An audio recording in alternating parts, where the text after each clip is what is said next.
Welcome back sa Buhok Gaming Channel. So, Buhok Gaming, play to earn, free to play. Ayoko mamuhunan pero gusto kong kumita. Don't worry, in this episode, I got you covered. So guys, actually, before, no, meron na tayong content about kay Cappy Bobo. Right now, yung version 2 ni Cappy Bobo lumabas na or mas kilala sa Cappy Bobo 2. So, si Cappy Bobo, similar sa COC, no? Right now, or yung Calls of Odin Chosen, pwede na nating laruin. And yes, free to play itong game na to. The good thing about this game, no? Pwede mong laruin gamit ang iyong mobile device.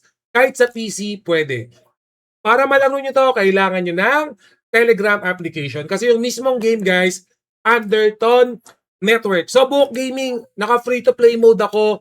Paano ba ako kikita dyan? Ano ba yung mga ways and earnings na dapat kong gawin? So, unang-una sa lahat, guys, ang gawin nyo, palibelin nyo yung character nyo. Ang advice ko, guys, paabutin nyo ng level 22. Yung level 22, pwede nyo ma-achieve yan within 30 minutes straight of playing.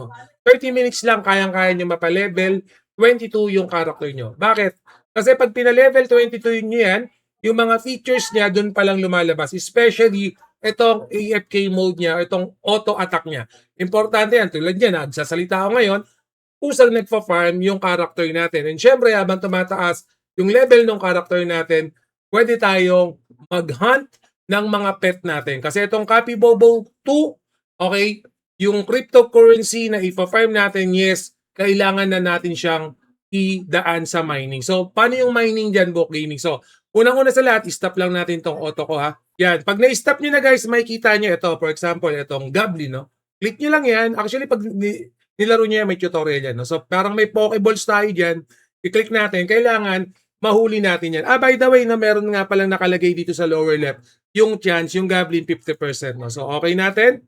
And then, makikita natin, for example, ako dito sa mining. Yan, nakakuha na ako. Okay? Naka-free to play lang ako, nakakuha na ako ng crypto para kay Cappy Bobo 2.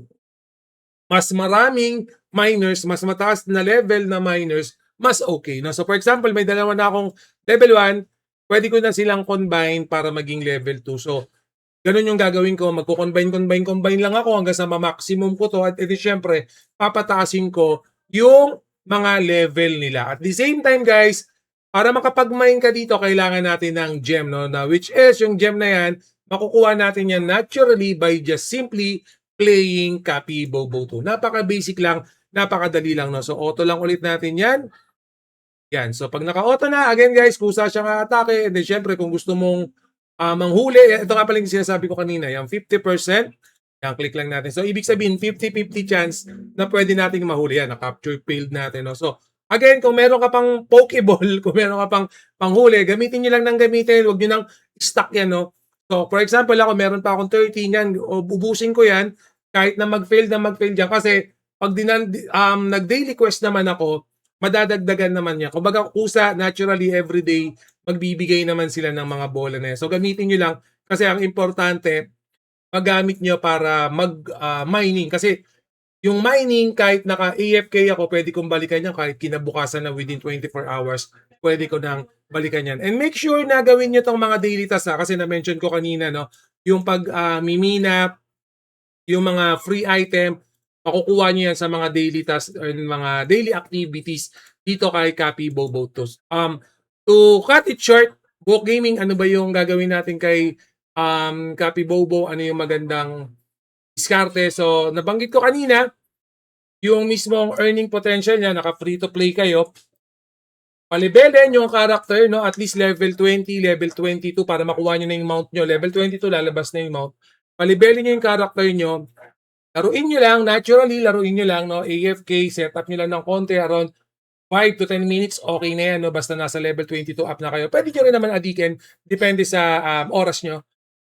Yung mining ang importante dyan. Guys, yung mining, pataasin nyo yung level ng mga pet nyo, ng mga nakukuha nyo doon, pataasin nyo yung level. Kasi mas mataas na level, mas maraming pet na nagmimina, okay, mas malaki yung crypto na makukuha natin. And then yung na-farm natin na crypto na yan, yan yung i-convert naman natin sa US dollar. Okay?